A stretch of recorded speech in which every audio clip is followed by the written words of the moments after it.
Welcome to Sleepless Astronomer, where we explore the wonders of space and the universe.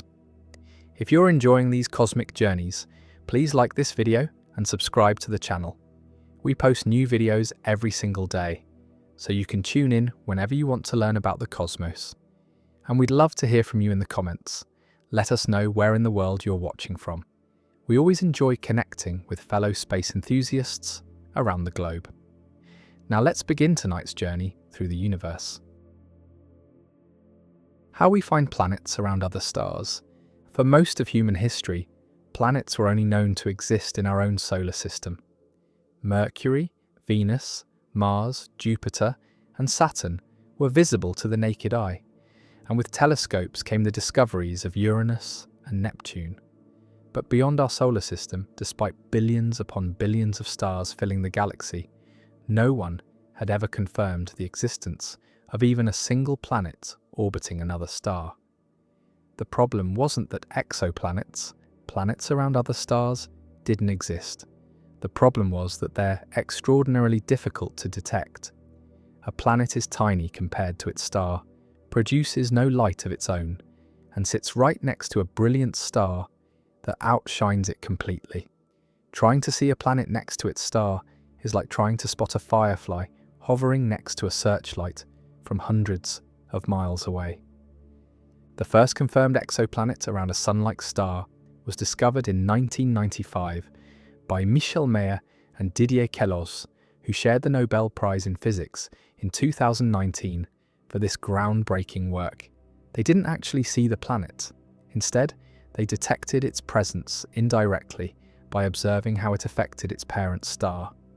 This indirect approach has proven to be the key to finding exoplanets, and astronomers have developed several clever techniques that reveal planets without ever actually imaging them directly. The method Mayor and Queloz used is called the radial velocity technique, sometimes known as the Doppler wobble method. The basic principle relies on the fact that a planet doesn't simply orbit its star. Rather, both the planet and the star orbit their common center of mass. Imagine two ice skaters holding hands and spinning around. If one skater is much heavier than the other, the heavy skater barely moves, while the light skater whips around in a large circle. But the heavy skater does move slightly, wobbling around their common center as they spin. The same happens with stars and planets. Jupiter, the most massive planet in our solar system, causes the Sun to wobble slightly as both orbit their common center of mass. The Sun's wobble is small. It shifts back and forth by only about 13 meters per second, roughly the speed of a bicycle. But this wobble is detectable. As the star moves toward Earth, its light gets slightly blue shifted, compressed to shorter wavelengths. As it moves away, the light gets red shifted, stretched to longer wavelengths.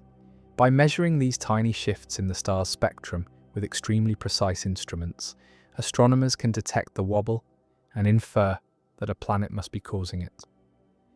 The planet Mayor and Queloz discovered, orbiting a star called 51 Pegasi, created a much larger wobble than Jupiter creates in our Sun, because this planet is both massive and very close to its star.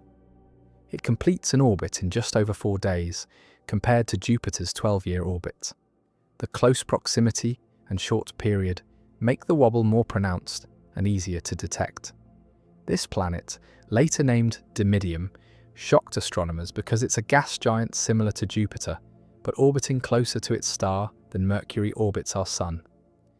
Before this discovery, most astronomers assumed that giant planets could only form far from their stars, where temperatures were cold enough for ice to exist. The discovery of hot Jupiters revolutionized our understanding of how planetary systems form and evolve. The radial velocity method works best for finding massive planets close to their stars because these create the largest wobbles. Small planets like Earth create wobbles so tiny that they're difficult to detect even with the best current instruments. A planet similar to Earth orbiting a Sun-like star at Earth's distance would cause a wobble of less than 1 meter per second, slower than walking pace. Detecting such minute velocity changes requires incredibly stable spectrographs and careful corrections for other sources of stellar variability, like star spots and convection in the star's atmosphere. The second major technique for finding exoplanets is the transit method, which has discovered more exoplanets than any other technique. A transit occurs when a planet passes directly in front of its star, as seen from Earth, blocking a tiny fraction of the star's light. For a Jupiter-sized planet transiting a Sun-like star, the star's brightness drops by about 1%. A small change, but definitely measurable with precise photometry. For an Earth-sized planet, the drop is much smaller, only about 1/100%, but still detectable with sufficiently sensitive instruments. The Kepler Space Telescope, launched by NASA in 2009, was specifically designed to detect transits. Kepler monitored the brightness of more than 150,000 stars continuously for over 4 years, searching for the telltale dips in brightness that indicates a planet passing in front of its star. The mission was spectacularly successful, discovering thousands of exoplanets and showing that planets are common. Most stars have at least one planet, and many have multiple planets. Transit observations provide information that radial velocity measurements cannot. The depth of the transit, how much the star's brightness decreases, reveals the planet's size. A bigger planet blocks more light, creating a deeper transit. The duration of the transit reveals information about the planet's orbital distance and the star's size. By combining transit observations with radial velocity measurements, astronomers can determine both the planet's size and its mass, which allows them to calculate its density and infer what it might be made of. A low-density planet is probably a gas giant like Jupiter. A high-density planet is likely rocky like Earth. A medium density might indicate a water world or a planet with a thick atmosphere. The transit method has limitations. It only works for planets whose orbits happen to be aligned edge-on from Earth's perspective. If a planetary system is tilted so that planets pass above or below the star rather than directly in front of it, no transits occur, and the planets remain undetectable by this method. Statistically, only a small fraction of planets are oriented correctly for transits to be visible from Earth. For a planet at Earth's distance from a Sun-like star, the probability of correct alignment is less than 1%. Despite this limitation, Kepler's strategy of monitoring thousands of stars simultaneously meant that even with low individual probabilities, many planets were discovered. Direct imaging represents the most straightforward approach, actually taking a picture of the planet next to its star, but it's also the most technically challenging. The problem is the enormous brightness difference. A Sun-like star is typically 10 billion times brighter than a Jupiter-like planet at visible wavelengths, and the planet sits right next to the star in the sky. Special techniques are required to block the star's light and reveal the faint planet. Coronagraphs, which create an artificial eclipse by placing a mask over the star, and star shades, which fly separately from the telescope and block the star's light before it enters the telescope, both enable direct imaging. Direct imaging works best for young, massive planets that are far from their stars. Young planets are still hot from their formation, glowing brightly in infrared light, making the contrast ratio more favorable. Planets farther from their stars are more separated in angle, making them easier to distinguish from the star's glare. Several dozen planets have been directly imaged, mostly young gas giants orbiting at large distances from their stars. These planets appear as faint dots of light in images taken with large, ground-based telescopes equipped with adaptive optics systems that correct for atmospheric blurring. Gravitational microlensing provides another method for detecting exoplanets, particularly useful for finding planets at large distances from Earth and planets far from their host stars. The technique relies on general relativity. When one star passes almost directly in front of a more distant background star from Earth's perspective. The foreground star's gravity acts as a lens, bending and focusing the background star's light. This creates a temporary brightening lasting days to weeks. If the foreground star has a planet, the planet's gravity creates an additional, brief spike in brightness, revealing its presence. Microlensing events are rare and unpredictable. You can't choose to observe a particular star and wait for a microlensing event. Instead, astronomers monitor millions of stars in dense stellar regions, like the galactic bulge, waiting for events to occur. When an event happens, it's unique. The same foreground and background star will never align again in human timescales. This makes follow-up observations challenging, but the method has discovered several dozen planets and is particularly good at finding planets in the outer reaches of planetary systems where other methods struggle. Astrometry measures the precise position of a star in the sky over time. If a planet is present, the star wobbles back and forth on the sky, shifting position slightly as both star and planet orbit their common center of mass. This is similar to the radial velocity method, but measures the wobble in position rather than in velocity. The wobble is extremely small. For Jupiter orbiting the Sun, as seen from a distance of 10 light-years, the wobble would be about half a millisecond, roughly equivalent to measuring the width of a human hair from a distance of 200 miles. The European Space Agency's Gaia mission, launched in 2013, is measuring the positions of over 1 billion stars with unprecedented precision, and it's beginning to detect the astrometric wobbles caused by giant planets. As Gaia continues its mission and accumulates more data, it will discover planets through astrometry and provide three-dimensional orbital information for many planets discovered by other methods. Each detection method has biases. It favors finding certain types of planets over others. Radial velocity finds massive planets close to their stars. Transits find planets of all masses, but only those aligned edge-on. Direct imaging finds young massive planets far from their stars. Microlensing finds planets at all distances but works best for planets far from their stars. By using multiple methods, astronomers build a more complete picture of the diversity of planetary systems. The combination of techniques has revealed that planetary systems come in astonishing variety. Hot Jupiters orbit closer to their stars than Mercury.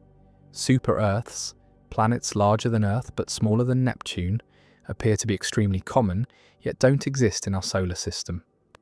Some systems have planets in extremely compact orbits, with multiple planets packed closer to their star than Mercury is to our Sun. Other systems have planets on highly eccentric orbits, stretching from close in to far out in elongated ellipses. Some planets orbit binary stars, experiencing sunsets with two suns like Luke Skywalker's home planet Tatooine in Star Wars. The atmospheres of exoplanets can be studied through transit spectroscopy. When a planet transits its star, some starlight filters through the planet's atmosphere on its way to Earth. Different molecules in the atmosphere absorb light at specific wavelengths, creating an absorption spectrum that reveals the atmospheric composition. Astronomers have detected water vapor, methane, carbon dioxide, and other molecules in exoplanet atmospheres. The James Webb Space Telescope, launched in 2021, is revolutionizing this field with its ability to detect even fainter spectral signatures and characterize the atmospheres of smaller, potentially habitable planets. The search for Earth-like planets in habitable zones, the region around a star where temperatures allow liquid water to exist on a planet's surface, drives much exoplanet research. Kepler discovered several candidates, including Kepler 452b, a planet slightly larger than Earth orbiting a Sun-like star at a distance where temperatures might support liquid water. Whether any of these planets actually harbour life remains unknown, but the discovery that Earth-sized planets in habitable zones exist at all is profound. We're no longer wondering whether such planets exist, but rather whether any of them host life. Future missions will improve our ability to find and characterize Earth-like planets. The Nancy Grace Roman Space Telescope will use microlensing and direct imaging to find planets. Ground-based extremely large telescopes currently under construction will directly image planets and study their atmospheres in detail. Proposed missions like the Habitable Worlds Observatory aim to directly image dozens of Earth-like planets and search their atmospheres for biosignatures, gases like oxygen and methane that might indicate the presence of life. In less than 3 decades, exoplanet science has progressed from the first tentative discovery to finding thousands of planets, characterizing their properties, studying their atmospheres, and identifying candidates that might harbor life. The methods astronomers developed to overcome the challenge of finding tiny, faint planets next to brilliant stars have succeeded beyond initial expectations, revealing that planets are not rare accidents but common outcomes of star formation. That our solar system is just one example among billions of planetary systems filling the galaxy, and that the question of whether we're alone in the universe might finally be answerable through observations of the atmospheres of distant worlds orbiting alien suns. How fast you'd need to go to leave a planet. Every object massive enough to have significant gravity holds onto anything near its surface. A ball thrown upward eventually falls back down. A bird must constantly flap its wings to stay aloft. Even the fastest jet aircraft cannot fly into space. Eventually it runs out of altitude and must descend. To truly leave a planet, to escape its gravitational grip entirely and coast into space without using any more fuel, you must reach a specific speed called escape velocity. This critical speed depends on the planet's mass and size, and understanding it reveals why launching rockets is so difficult, why some worlds can hold atmospheres while others cannot, and why the smallest push can send an astronaut drifting away from an asteroid while escaping Earth requires enormous rockets burning millions of pounds of fuel. Escape velocity is not about reaching a particular altitude or getting above the atmosphere. It's about speed, specifically moving fast enough that your kinetic energy equals or exceeds the gravitational potential energy binding you to the planet. If you launch something straight up at exactly escape velocity, it will climb higher and higher, slowing down continuously as gravity pulls it back, but never quite stopping. It will coast to infinite distance, arriving there with zero velocity, having converted all its initial kinetic energy into potential energy. Launch at any speed less than escape velocity, and gravity eventually wins, pulling the object back down. For Earth, escape velocity at the surface is about 11 kilometers per second, roughly 40,000 kilometers per hour, or about 25,000 miles per hour. This is more than 30 times faster than a typical passenger jet flies. To reach this speed, starting from rest requires enormous amounts of energy, which is why rockets are so large and burn so much fuel. The Saturn V rocket that launched Apollo missions to the Moon stood over 100 meters tall and weighed more than 2,000 tons at launch. But only about 50 tons of that mass, less than 3%, was the actual Apollo spacecraft and crew.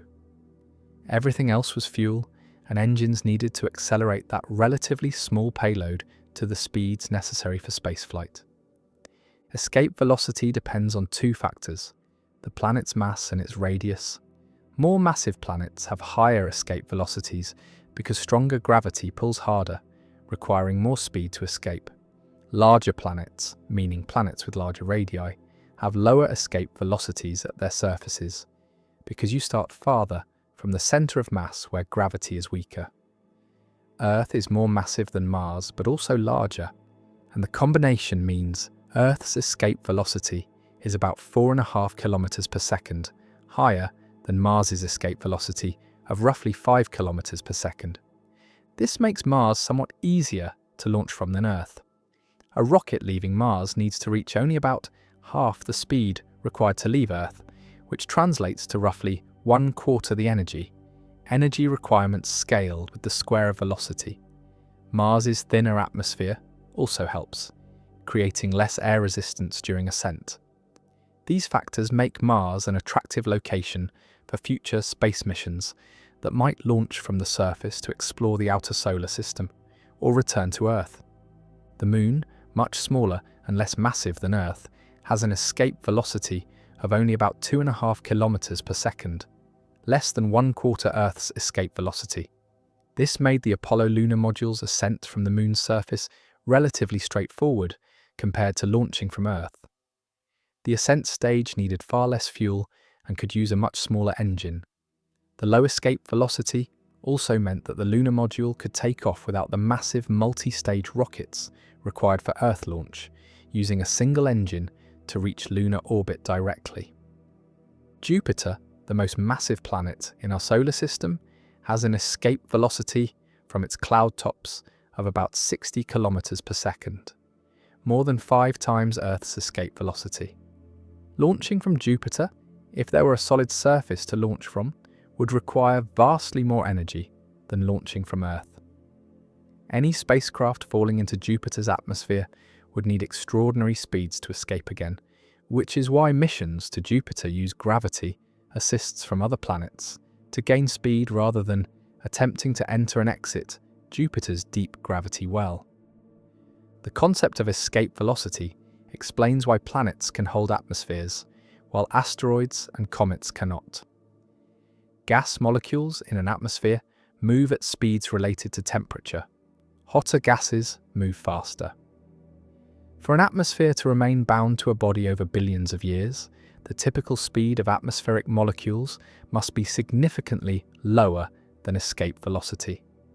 If molecules regularly reach speeds close to or exceeding escape velocity through random thermal motion, they leak away into space. Earth's atmosphere consists primarily of nitrogen and oxygen molecules that move at average speeds of a few hundred meters per second at normal temperatures, well below escape velocity. The lightest element, hydrogen, moves much faster at the same temperature because lighter molecules move faster for a given thermal energy. Hydrogen molecules at Earth's atmospheric temperature move at average speeds around 2 kilometers per second, which is still well below escape velocity, but close enough that over billions of years, Earth has lost most of its primordial hydrogen. The Moon's escape velocity is low enough that essentially no gas can remain in a lunar atmosphere. Any molecules would need to be extremely cold to have velocities below escape velocity, but solar heating warms the lunar surface during the long lunar day, giving molecules enough energy to escape. This is why the Moon has no atmosphere. Its weak gravity cannot hold even the lightest gases against thermal evaporation. Mars, with escape velocity between the Moon's and Earth's, represents an intermediate case. Mars can hold heavier molecules, like carbon dioxide in its atmosphere, but it loses lighter molecules more easily. Mars also lacks a strong magnetic field to protect its atmosphere from the solar wind, the stream of charged particles from the Sun. Over billions of years, the solar wind has stripped away most of Mars's original atmosphere, leaving the thin atmosphere we observe today. Escape velocity decreases with altitude. At the surface, you need to reach Earth's full escape velocity of 11 kilometers per second. But at the altitude where the International Space Station orbits, about 400 kilometers up, escape velocity is slightly less, around 10.9 kilometers per second. The difference is small because 400 kilometers is not much compared to Earth's radius of about 6,400 kilometers. But at lunar distance, about 380,000 kilometers, escape velocity from Earth has dropped to only about 1 kilometer per second. Apollo spacecraft needed to reach only this lower speed to escape Earth's gravity after coasting most of the way to the Moon. Escape velocity is the same in all directions. You could launch straight, up, horizontally, or at any angle, and you'd need the same speed to escape. The direction doesn't matter for escape, only the speed. However, in practice, rockets don't launch straight up. They curve their trajectory to gain horizontal velocity as well as altitude, because horizontal velocity is what's needed for orbit. Reaching escape velocity while moving horizontally means you escape while also having momentum that carries you away from the planet, rather than climbing straight up until you barely escape with zero velocity. Black holes represent the extreme case of escape velocity. At the event horizon, the boundary of a black hole, escape velocity equals the speed of light. Nothing can move faster than light, so nothing can escape from within the event horizon. This is what makes a black hole black. Not even light can escape once it crosses this boundary. For a black hole with a few times the Sun's mass, the event horizon has a radius of only about 10 kilometers. The extreme compression of mass into such a small radius creates escape velocities that reach and exceed the cosmic speed limit. Interestingly, you don't have to reach escape velocity to get into space. Rockets reaching orbit around Earth need to achieve only about 8 kilometers per second at orbital altitude, less than escape velocity. Orbital velocity is the speed at which your sideways motion exactly balances gravitational pull, so you continuously fall around the planet rather than falling back to it. This is easier to achieve than escape velocity, which is why orbital missions are more common than interplanetary missions. The Space Shuttle, for example, accelerated to about 8 kilometers per second to reach low Earth orbit, then used additional fuel to accelerate to higher speeds only when needed for missions to higher orbits or to the International Space Station. Missions leaving Earth orbit for the Moon, Mars, or other destinations required additional speed beyond orbital velocity to reach escape velocity and break free of Earth's gravity. Understanding escape velocity also explains how gravity assists work. When a spacecraft flies past a planet on a carefully calculated trajectory, it can gain speed by essentially stealing a tiny amount of the planet's orbital momentum. From the spacecraft's perspective, it falls toward the planet, swings around it, and flies away.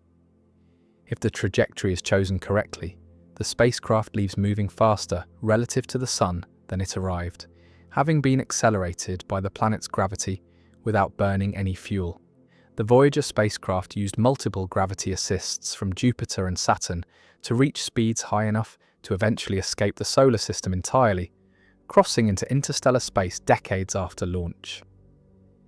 Calculating how fast you'd need to go to leave a planet comes down to a simple formula involving the planet's mass and radius, derived from Newton's law of universal gravitation. The energy required to escape grows with planetary mass and shrinks with planetary radius, creating the variety of escape velocities we observe throughout the solar system.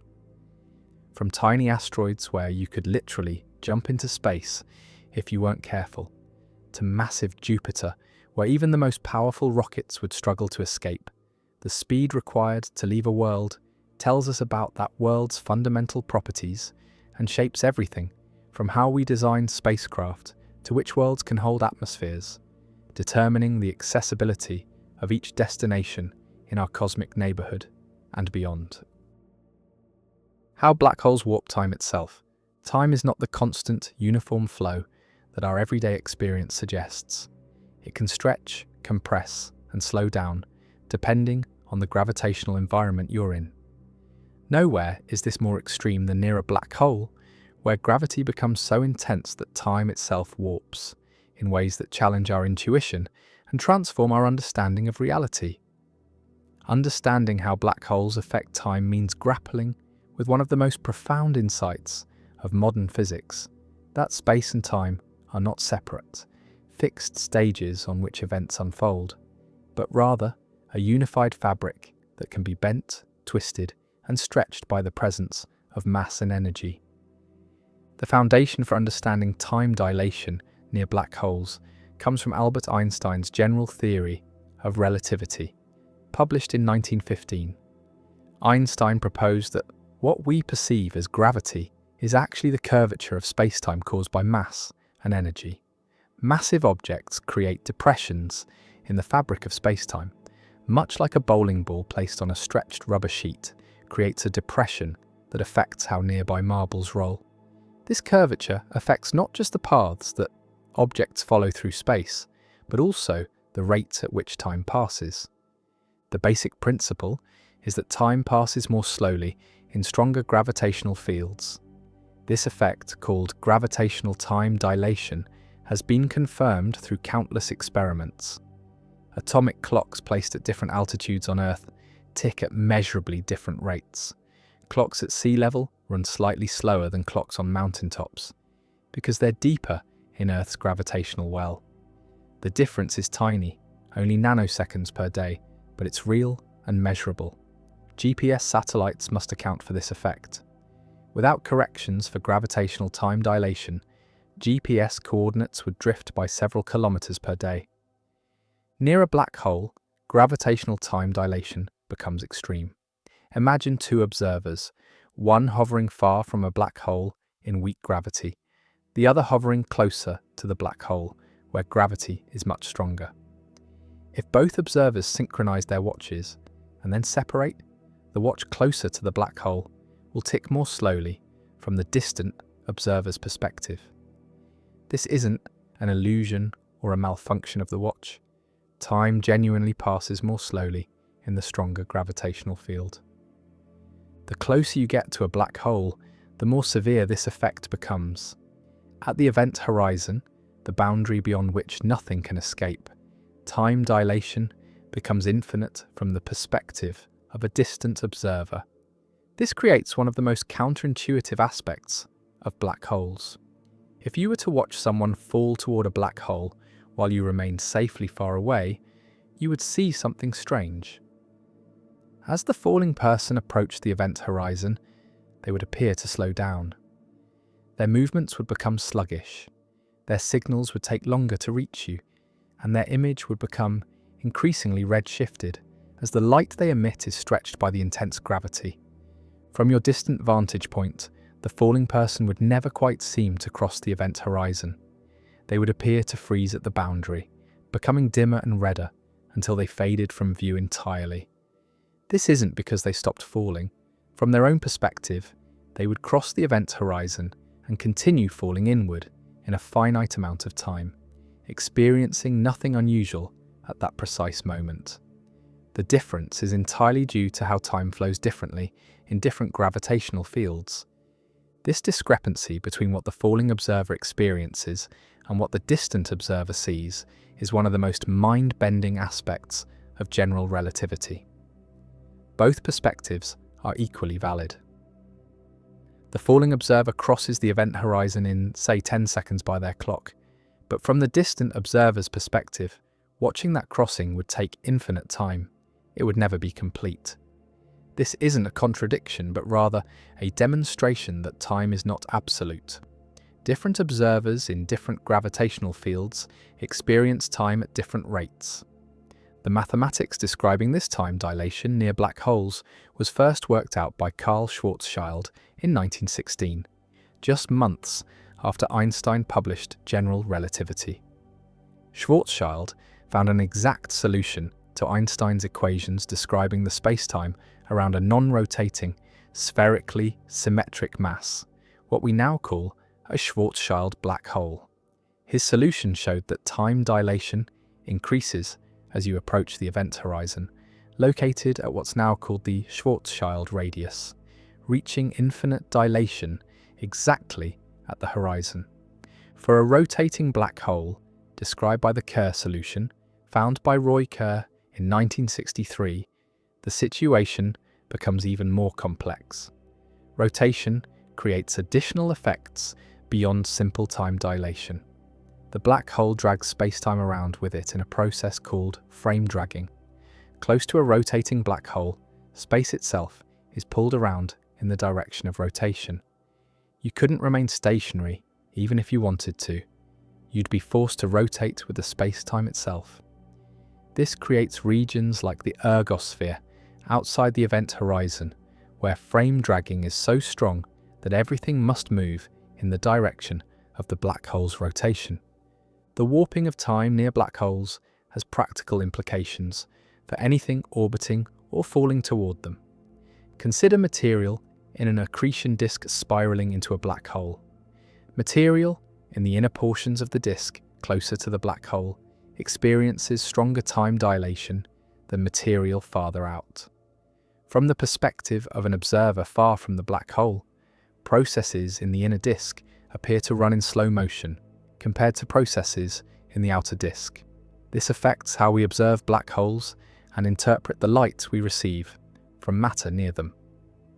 Time dilation also affects the gravitational redshift of light, escaping from near a black hole. Light climbing out of a gravitational well loses energy, its wavelength stretching toward the red end of the spectrum. This gravitational redshift is intimately connected to time dilation. They're two aspects of the same phenomenon. A photon emitted from close to the event horizon will be dramatically redshifted by the time it reaches a distant observer. If the photon is emitted from the event horizon itself, it would be redshifted infinitely, its energy dropping to zero, another way of understanding why nothing can escape from beyond the horizon. Inside the event horizon, the warping of spacetime becomes even more extreme. In this region, the roles of space and time actually exchange in a sense. Outside the horizon, moving forward in time is inevitable. You cannot choose to move backward in time, but you can choose your direction in space. Inside the horizon, moving toward the singularity at the center becomes as inevitable as moving forward in time outside the horizon. All possible paths lead inward, and reaching the singularity becomes as unavoidable as reaching the next moment in time. The singularity at the center of a black hole represents a place where space-time curvature becomes infinite, and general relativity's equations break down. At the singularity, time itself becomes undefined in the classical sense. This suggests that general relativity is incomplete, that a theory of quantum gravity would be needed to properly describe what happens at and beyond the singularity. String theory, loop quantum gravity, and other approaches to quantum gravity propose different solutions to what occurs at this extreme limit, but none have been confirmed experimentally. Supermassive black holes at the centers of galaxies create fascinating time dilation effects on galactic scales. The black hole at the center of our Milky Way galaxy, called Sagittarius A star, contains about 4 million solar masses. Stars orbiting close to this black hole experience measurable time dilation. A star in a close orbit around Sagittarius A star, coming within a few hundred times the black hole's event horizon radius, would experience time flowing noticeably slower than we experience it here on Earth, 26,000 light-years away. Precise measurements of these stars' orbits by Andrea Ghez and Reinhard Genzel, who shared the 2020 Nobel Prize in Physics for this work, have confirmed general relativity's predictions in this strong gravity regime. Time dilation near black holes has captured popular imagination, featuring prominently in science fiction. The film Interstellar depicted a planet orbiting close to a massive rotating black hole, where time dilation was so extreme that 1 hour on the planet's surface equaled 7 years of time passing elsewhere. While Hollywood took some liberties, the basic physics was sound. Physicist Kip Thorne served as scientific consultant and later published papers about the black hole physics portrayed in the film. Such extreme time dilation is theoretically possible near a rapidly rotating supermassive black hole. Binary black hole systems, where two black holes orbit each other before merging, create incredibly complex spacetime geometries. Each black hole warps time in its vicinity, and the combined warping creates regions where time flows at different rates depending on your location relative to the two black holes. As the black holes spiral together and merge, events that produce the gravitational waves detected by LIGO and other observatories, the warping of spacetime becomes dynamical, with gravitational waves carrying information about how spacetime is oscillating and rippling during this violent event. The connection between time dilation and energy offers another perspective on these phenomena. According to general relativity, gravitational fields contain energy. A clock deep in a gravitational well, where time runs slowly, can be thought of as having less energy than a clock far from any gravitational source. The gravitational redshift of light, the loss of energy as light climbs out of a gravitational well, reflects this energy difference between different regions of curved spacetime. Black holes also raise profound questions about the nature of time itself. Some interpretations of quantum mechanics and general relativity suggest that time might not be fundamental, but rather an emergent property of more basic physical processes. Black holes, where classical notions of time break down at the singularity, might provide clues about the true nature of time. The information paradox, the question of what happens to information that falls into a black hole, connects to deep questions about time, entropy, and the quantum nature of space-time. Hawking radiation, predicted by Stephen Hawking in 1974, introduces another connection between black holes and time. Quantum effects near the event horizon cause black holes to emit radiation and slowly evaporate over extremely long timescales. This process involves virtual particle pairs appearing near the horizon, with one particle falling in while the other escapes. The evaporation means black holes have a finite lifetime, and it connects quantum mechanics, gravity, and thermodynamics in ways that hint at a deeper theory unifying these domains. The warping of time near black holes is not science fiction, but established physics, confirmed through observations and experiments. Every time LIGO detects gravitational waves from merging black holes, it's detecting ripples in spacetime that carry information about how dramatically spacetime, and therefore time itself, was warped during the merger. Every observation of matter orbiting near black holes, every measurement of gravitational redshift, every test of general relativity in strong gravitational fields, confirms that time is not absolute, but is woven into the fabric of spacetime, susceptible to warping and stretching by mass and energy, reaching its most extreme manifestation near black holes, where the flow of time slows to a crawl, and ultimately, at the event horizon, appears to stop entirely from the perspective of distant observers watching the inexorable pull of gravity on the fabric of reality itself. How galaxies live and die. Galaxies are not eternal, unchanging structures frozen in the void. They are dynamic systems that evolve over billions of years, passing through distinct phases from birth to maturity to eventual decline.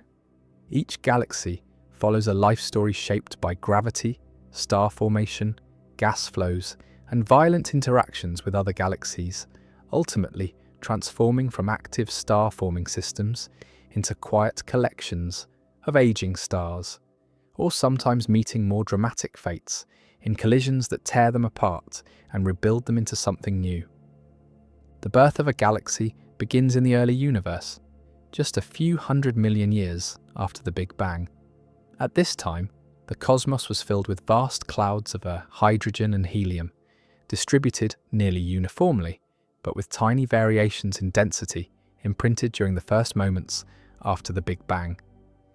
Dark matter, invisible but gravitationally powerful, began to collapse first into clumps and filaments, creating gravitational wells that attracted normal matter.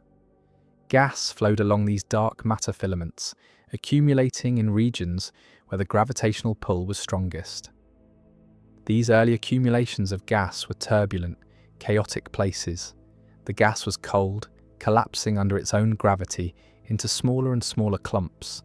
Within these collapsing clouds, the first stars ignited, massive and brilliant, burning through their nuclear fuel in just a few million years before exploding as supernova. These explosions enriched the surrounding gas with heavier elements, carbon, oxygen, iron, and others, that hadn't existed in the primordial universe. More stars formed from this enriched gas, creating a positive feedback cycle where star formation bred more star formation. A young galaxy is a vigorous place, forming stars at prodigious rates. Gas continues to fall into the galaxy from the surrounding cosmic web, providing fresh fuel for star formation. These early galaxies are often irregular in shape, lacking the elegant spiral arms or smooth elliptical forms of mature galaxies. They're clumpy and asymmetric, filled with giant regions of intense star formation where thousands of stars are being born simultaneously. The massive stars in these regions produce copious ultraviolet radiation that ionizes the surrounding gas, creating glowing nebulae visible across vast distances. As a galaxy matures, it begins to develop structure. If it has significant angular momentum, inherited from the rotation of the gas cloud from which it formed, it settles into a rotating disk. Within this disk, density waves organize stars and gas into spiral arms, elegant patterns that rotate around the galactic center. Stars form preferentially in these spiral arms, where gas is compressed by the passing density wave. The galaxy takes on the classic spiral form we see in galaxies like our own Milky Way or the nearby Andromeda galaxy. The disk of a spiral galaxy contains young hot blue stars mixed with older, cooler yellow and red stars. Gas lanes trace the spiral arms, visible as dark patches where dust blocks light from stars behind. At the center lies the bulge, a roughly spherical concentration of older stars, and at the very heart of the bulge lurks a supermassive black hole, containing millions to billions of times the mass of the Sun. This black hole profoundly influences the galaxy's evolution, though in ways that are still not completely understood. Star formation in a mature galaxy is a self-regulating process. Gas collapses to form stars, but the stars themselves affect the gas around them. Massive stars produce powerful winds that push gas away. Supernova explosions inject tremendous energy into the interstellar medium, heating gas and driving it outward in expanding bubbles and shells. This feedback can temporarily suppress star formation in regions around young star clusters, giving the galaxy a breathing, pulsating quality where star formation surges and ebbs over millions of years. The supermassive black hole at a galaxy's center can dramatically affect its evolution. When gas falls toward the black hole, it forms an accretion disk, heating to millions of degrees and emitting intense radiation across the electromagnetic spectrum. This active galactic nucleus can outshine all the stars in the galaxy combined. The energy released can drive powerful winds and jets that blow gas out of the galaxy entirely, removing the raw material needed for star formation. Many galaxies go through active phases when their central black holes are feeding vigorously, then quiet phases when little material is falling inward and the black hole lies dormant. Galaxies don't evolve in isolation. They're part of a cosmic web, connected by filaments of dark matter and gas to other galaxies nearby. Smaller galaxies fall into larger ones, adding their stars and gas to the growing giant. The Milky Way has consumed dozens of smaller satellite galaxies over its history, and it will consume more in the future. Each merger adds complexity to the galaxy's structure, sometimes triggering bursts of star formation as gas clouds collide and compress, sometimes disrupting the orderly rotation of the disk and scattering stars into less organized orbits. Major mergers, when two galaxies of comparable size collide, are transformative events. The collision unfolds over hundreds of millions of years as the galaxy's gravitational fields interact. Stars almost never collide directly. The distances between stars are so vast that even in a galactic collision, stellar collisions are extraordinarily rare. But the gravitational interactions between the passing galaxies create tidal forces that stretch and distort each galaxy's structure. Long tidal tails of stars and gas stream away from the collision site, some eventually falling back into the merged system, others dispersed into intergalactic space. The gas in colliding galaxies does collide, directly and violently. Giant molecular clouds slam together at speeds of hundreds of kilometers per second, creating shockwaves that compress the gas and trigger intense bursts of star formation. These starburst galaxies can form stars at rates hundreds of times higher than normal galaxies, converting much of their gas into stars within just tens of millions of years. The newly formed massive stars live brief lives and explode as supernovae, creating a cascade of feedback that heats the remaining gas and can drive much of it out of the galaxy entirely. The end result of a major merger is typically an elliptical galaxy.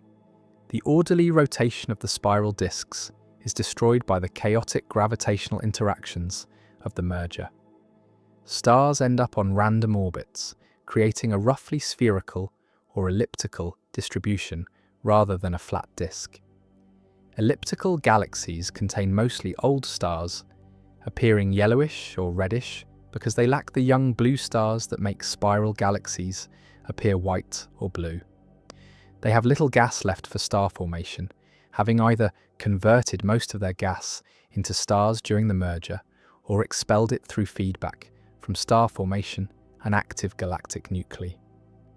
Elliptical galaxies represent a kind of middle age or retirement for galaxies. They're massive, sometimes containing trillions of stars, but they're largely quiescent, forming few new stars. The stars within them are aging, slowly converting hydrogen to helium in their cores, gradually dimming as they exhaust their fuel. Over hundreds of billions of years, these stars will die one by one. Low-mass stars will swell into red giants, then shed their outer layers as planetary nebulae, leaving behind white dwarf remnants. Higher-mass stars will explode as supernova, leaving neutron stars, or black holes. As stars die, they return some of their material to the interstellar medium, but much of their mass remains locked in stellar remnants. The galaxy's gas supply dwindles, and with no new gas falling in from outside, star formation gradually ceases. The galaxy grows dimmer as its most luminous stars die and are not replaced. Eventually, in the far future, such a galaxy would consist primarily of white dwarfs, neutron stars, and black holes, the dead remnants of stars that once shone brightly. Some galaxies meet more dramatic ends. In dense galaxy clusters, high-speed collisions and gravitational interactions can tear galaxies apart. Ram pressure stripping occurs when a galaxy moves through the hot intracluster gas that fills the space between galaxies in a cluster. This hot gas, though tenuous, exerts pressure on the cold gas in the moving galaxy, stripping it away like wind pulling leaves from a tree. The galaxy is left with no gas for star formation, rapidly aging as its existing stars evolve and die without being replaced. Galaxies can also be tidally disrupted by close passes to much more massive galaxies. The tidal forces, the difference in gravitational pull between the near and far sides of the smaller galaxy, can be strong enough to overcome the galaxy's self-gravity, pulling it apart into streams of stars that wrap around the larger galaxy. The Milky Way is currently in the process of tidally disrupting the Sagittarius dwarf elliptical galaxy, a small galaxy that passed too close and is now being stretched into a stream of stars encircling our galaxy. In the very long term, over timescales of trillions of years, galaxies face a dark future. The expansion of the universe, driven by dark energy, is accelerating. Galaxy clusters will remain gravitationally bound, but individual clusters will become increasingly isolated from each other as the space between them grows. Within each cluster, galaxies will gradually merge, forming ever larger elliptical galaxies. Eventually, each cluster will merge into a single giant elliptical galaxy containing all the matter that was once in dozens or hundreds of separate galaxies. Even these ultimate galaxies will fade. Star formation will cease entirely as all available gas is either converted into stars or expelled from galaxies. The remaining stars will age and die.